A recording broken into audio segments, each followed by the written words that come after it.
Um passageiro embarcou no avião no aeroporto de Frankfurt, na Alemanha, com destino ao aeroporto de Heathrow, em Londres. De lá, o avião deveria chegar ao aeroporto John F. Kennedy, em Nova York.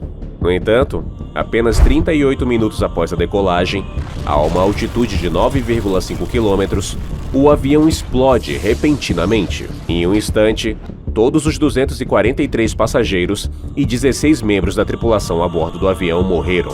Além disso, a explosão desse avião também tirou a vida de 11 moradores de Lockerbie. Como você está pensando, não houve nenhum acidente devido a qualquer mau funcionamento ou erro do piloto desse avião. Pelo contrário, esse foi o maior ataque terrorista do Reino Unido, no qual centenas de vidas inocentes foram perdidas. Então, quem estava por trás desse ataque? E como esse ataque terrorista foi planejado? Essa é a história do voo 103 da Pan AM, que vai te deixar surpreso quando você souber o que aconteceu. E hoje, neste vídeo, vamos contar tudinho para você. Antes de começar o vídeo, pedimos a gentileza de se inscrever no nosso canal. A produção de cada vídeo exige muito trabalho e despesas com pilotos estagiários, editores e roteiristas. Por esse motivo, a criação de vídeos regulares está ficando cada vez mais difícil para nós. Seu apoio significa muito para nós e nos ajuda a continuar oferecendo vídeos informativos no nosso pequeno canal. Portanto, hoje pedimos humildemente que você se inscreva no nosso canal. Talvez você se esqueça mais tarde. Portanto, clique no botão de inscrição agora. Obrigado.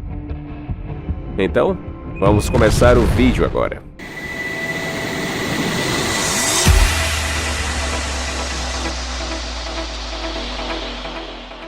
Naquele dia, 21 de dezembro de 1988. Faltavam apenas 4 dias para o Natal, e as pessoas estavam ansiosas para encontrar suas famílias o mais rápido possível. Levando a emoção do festival e do feriado em seus corações, 243 passageiros e 16 membros da tripulação embarcaram no voo 103 da Pan AM. As pessoas a bordo incluíam indivíduos de 21 países diferentes. Esse foi um voo transatlântico regular da Pan AM, utilizando uma aeronave Boeing 747-121. Esse voo foi comandado pelo capitão James B. McCary, que tinha 55 anos de idade e 11.000 horas de experiência de voo. Ele era piloto da Pan AM desde 1964. Para auxiliá-lo foi designado o primeiro oficial Raymond R. Wagner, de 52 anos, que tinha um total de 12.000 horas de experiência de voo. Junto com eles, o engenheiro de voo Jerry D. Everett, de 46 anos, também estava presente no avião com mais de 8.000 horas de experiência de voo. No total, havia 259 pessoas a bordo do avião.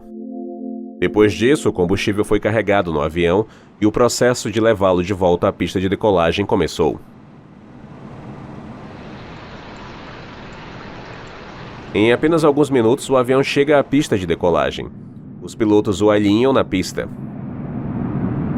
E assim que a autorização para a decolagem é recebida, o avião começa a se mover lentamente no início. Mas a cada segundo que passa, sua velocidade aumenta. Dessa forma, em poucos segundos, às 19 horas e 3 minutos, horário local, o voo 103 da Pan AM decola do aeroporto de Heathrow, em Londres. Tudo está correndo bem no avião e todos parecem animados com o Natal. Até o clima na cabine de comando está bem alegre. Essas pessoas não têm ideia de que uma conspiração para suas mortes foi planejada meses atrás. De qualquer forma, o voo 103 da Pan AM, também conhecido como Clipper Maiden of the Seas, estava indo em direção a Nova York.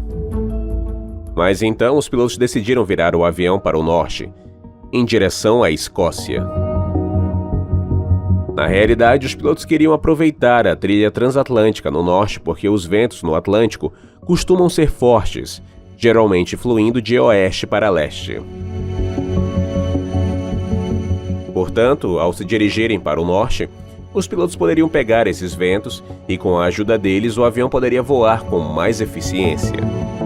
Os pilotos se comunicam com os controladores de tráfego aéreo a respeito dessa rota e recebem a aprovação do ATC para prosseguir sobre o Atlântico. Entretanto, em troca da concessão dessa aprovação, os pilotos não recebem nenhuma resposta do controle de tráfego aéreo. Depois de um tempo, o controle de tráfego aéreo percebe que o voo 103 da Pan AM desapareceu do radar. Assim que isso acontece, uma emergência é declarada e a busca pelo avião começa imediatamente. Pouco tempo depois, chega a notícia de Lockerbie e seus arredores de que destroços do avião estão caindo do céu.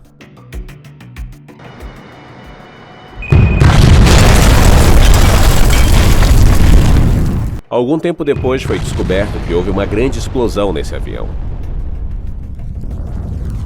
A explosão foi tão forte que o avião se partiu em vários pedacinhos e seus destroços se espalharam por vários quilômetros. Ao receber essa notícia, dezenas de helicópteros são enviados para procurar os destroços do avião. Eles coletam as peças de uma área que abrange 2.000 quilômetros quadrados. Investigações preliminares revelam que a explosão ocorreu quando o avião estava sobrevoando Lockerbie na velocidade designada. Naquele momento, o avião estava a uma altitude de 9,5 quilômetros. E a explosão foi tão intensa que nenhum dos 259 passageiros a bordo do avião sobreviveu. Havia 190 americanos a bordo desse avião, incluindo 35 estudantes da Universidade de Syracuse, que estavam voltando para os Estados Unidos para passar as festas de fim de ano. Junto com eles, havia 43 passageiros do Reino Unido e 3 passageiros da Índia. No entanto, a explosão não apenas tirou a vida das pessoas a bordo do avião, mas também se tornou uma causa de morte para as pessoas que estavam no solo. O avião 103 da Pan AM explodiu sobre uma área residencial de Lockerbie. Devido à maior altitude, os destroços do avião caíram com tanta força que resultaram na morte de 11 pessoas no solo.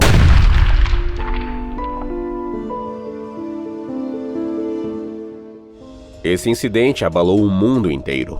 No entanto, a maior pergunta permaneceu: como ocorreu a explosão no avião? Assim, quando os destroços do avião foram examinados após a explosão, foi constatado que o incidente não foi causado por falha no motor ou por qualquer defeito em qualquer parte do avião. Em vez disso, havia ocorrido a explosão de uma bomba no voo 103 da Pan AM. Essa notícia foi bastante chocante, mas os investigadores ainda não tinham chegado ao fundo desse caso. Após uma investigação mais aprofundada, uma jaqueta e algumas roupas infantis foram encontradas nos destroços do avião, que havia sido despedaçado. Essas roupas tinham uma etiqueta que dizia "Made in Malta". Nesse caso, a investigação começaria a rastrear de onde esses itens foram comprados. À medida que a equipe de investigação continua sua busca, eles chegam a uma loja chamada Mary's House, de propriedade de uma pessoa chamada Tony Gauch. Após uma investigação, é revelado que essas roupas foram de fato compradas na loja dele. No entanto, o fato surpreendente é que a pessoa que comprou essas roupas também comprou um guarda-chuva. Os pesquisadores encontraram um pedaço desse guarda-chuva nos destroços do avião. Quando essa peça é comprada com alguns guarda-chuvas novos da loja, ela coincide, mas a questão permanecia: quem tinha comprado o guarda-chuva? Gauch explica que um homem veio comprar o produto, que não parecia ser da região. Ele tinha um sotaque árabe e estava pegando roupas aleatoriamente. Gauch menciona ainda que a pessoa comprou muitas roupas de criança, cada uma com um tamanho diferente. Depois de descobrir o sotaque árabe, a equipe de investigação lembra que 16 dias antes do incidente, em 5 de dezembro, uma ligação foi feita para a Embaixada dos Estados Unidos, na Finlândia. Na ligação, um homem com sotaque árabe avisou que um voo da Pan AM seria bombardeado nas próximas 2 semanas. Entretanto, após esse aviso, as autoridades começaram a tomar precauções extras. A FAA até emitiu um boletim de segurança, que foi enviado a todas as companhias aéreas americanas, incluindo a Pan AM. Infelizmente, apesar de tomar tantas precauções, eles não conseguiram evitar essa tragédia. Além dessas roupas, algumas peças de um dispositivo eletrônico também foram encontradas nos destroços do avião, indicando que a explosão havia ocorrido muito perto delas. Após a investigação, foi revelado que essas peças eram componentes de um tipo específico de rádio Toshiba.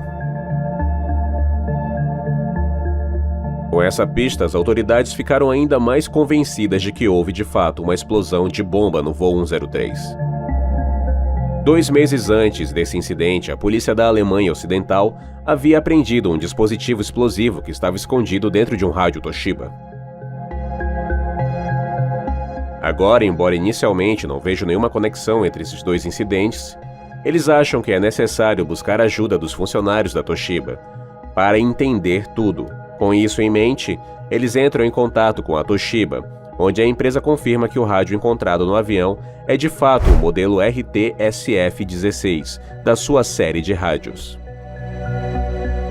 Depois de obter a confirmação da Toshiba, o exame forense é feito no rádio encontrado no avião, onde uma grande quantidade de explosivo plástico Semtex é encontrada em seu interior. Para sua informação, durante esse período, o material explosivo estava sendo fornecido ao governo líbio pela Tchecoslováquia. A investigação revela que o explosivo encontrado dentro do avião estava ligado a um detonador dentro do rádio, que estava diretamente conectado a um temporizador. A equipe de investigação acreditava que esse temporizador era o MST-13, fabricado por uma empresa suíça chamada Amiibo Telecommunications. Após a explosão da bomba dentro do avião, quando os policiais e voluntários estavam procurando os destroços, eles encontraram alguns pedaços de placas de circuito impresso em áreas rurais da Escócia.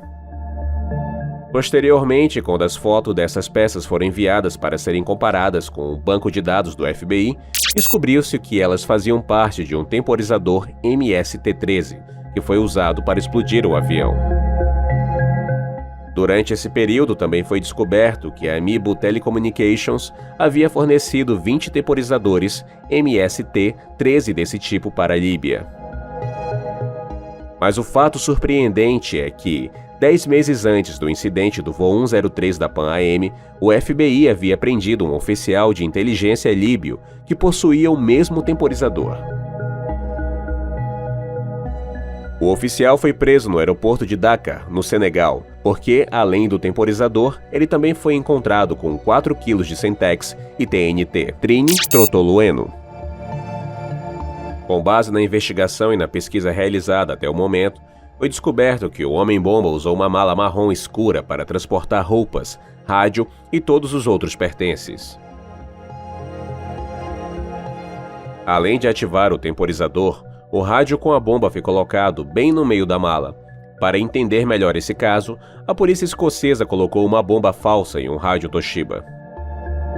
Depois disso, a explosão em seu interior e o impacto que ela causou foram estudados e analisados. Dessa forma, as autoridades conseguiram saber como todo o incidente se desenrolou e como foi construída a sequência de eventos que levaram à tragédia.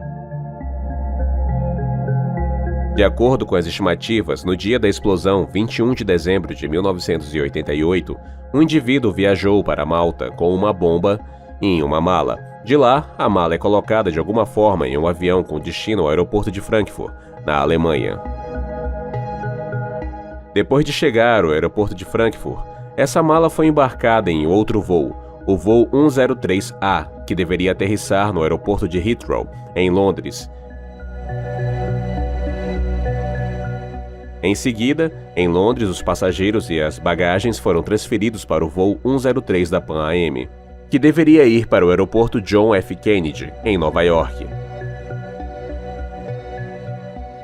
Essa troca frequente de aviões era comum na época, embora apenas uma passagem tenha sido comprada para ele, que não era trocada em todos os aeroportos.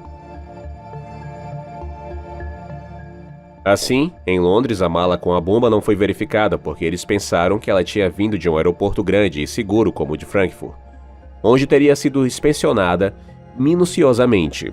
Devido a essa negligência, ocorreu uma grande explosão no voo 103 da Pan-AM, que resultou na perda da vida de 270 pessoas inocentes. Quando as suspeitas se voltaram para a Líbia na investigação, inicialmente eles negaram completamente qualquer envolvimento no incidente. Entretanto, em 2003, o governante da Líbia, Muammar al-Gaddafi, assumiu a responsabilidade pelo bombardeio do voo 103 da Pan-Am. Posteriormente, como compensação, quase 3 bilhões de dólares foram pagos aos familiares de todas as vítimas. No entanto, além disso, Gaddafi também declarou que não foi ele quem deu a ordem para esse ataque. Essencialmente, ele alegou que o ataque foi obra de um indivíduo ou de uma organização que não representava toda a Líbia. Surge a pergunta: por que esse ataque foi realizado e por que essas vidas inocentes foram tomadas? A resposta para isso é que na época desse incidente, nos anos 80, o mundo estava dividido em dois grupos principais. Um grupo era dos países ocidentais, que acreditavam no capitalismo. O outro grupo era o dos países orientais, que eram influenciados pela União Soviética. E devido a essa divisão, o mundo estava em meio a uma guerra fria, em que incidentes como esse continuavam acontecendo, levando à perda das vidas de centenas de pessoas inocentes. Alguns especialistas acreditam que o motivo por trás do bombardeio do avião foram vários incidentes entre a Líbia e a Marinha dos Estados Unidos durante a década de 1980. Entretanto, também existem várias outras teorias por trás desse incidente. Alguns acreditavam que o governo iraniano poderia estar envolvido porque, no mesmo ano, a Marinha dos Estados Unidos havia derrubado por engano um avião de passageiros iraniano. Nesse cenário, especulou-se que eles poderiam ter se vingado bombardeando o voo 103 da Pan-Am em retaliação. Agora, embora muitos aspectos desse incidente tenham sido esclarecidos, uma pergunta permaneceu sem resposta: quem foi a pessoa responsável por plantar a bomba no voo 103? 10 anos se passaram desde o incidente, mas nenhuma agência de investigação foi capaz de encontrar a pessoa responsável pelo atentado. Após uma extensa investigação, em 2001, um homem chamado Abdelbasset al-Megrahi, cidadão líbio, foi considerado suspeito desse incidente. Entretanto, não foi confirmado se ele era o verdadeiro homem-bomba, porque a aparência física descrita por Tony Gauchi, que alegou ter visto um homem-bomba em sua loja, não correspondia com a dele, exceto pelo fato de ser de origem líbia. Apesar disso, Megrahi foi detido e permaneceu preso nos Estados Unidos por um longo período. Em 2009, após ser diagnosticado com câncer terminal, ele foi libertado. Depois disso, ele faleceu em 2012. Especialistas da Escócia e da América do Norte acreditavam que Megrahi sozinho não poderia ser responsável por esse incidente. Por outro lado, o governo líbio também desempenhou um papel importante na orquestração de todo o incidente. No entanto, as pessoas têm opiniões diferentes sobre o assunto. E, no verdadeiro sentido, esse incidente continua sendo objeto de debate ou investigação até hoje. O que você acha que causou esse incidente? Não deixe de comentar e contar pra gente. Isso é tudo no nosso vídeo de hoje. Muito obrigado por assistir até o fim. Nos vemos no próximo vídeo.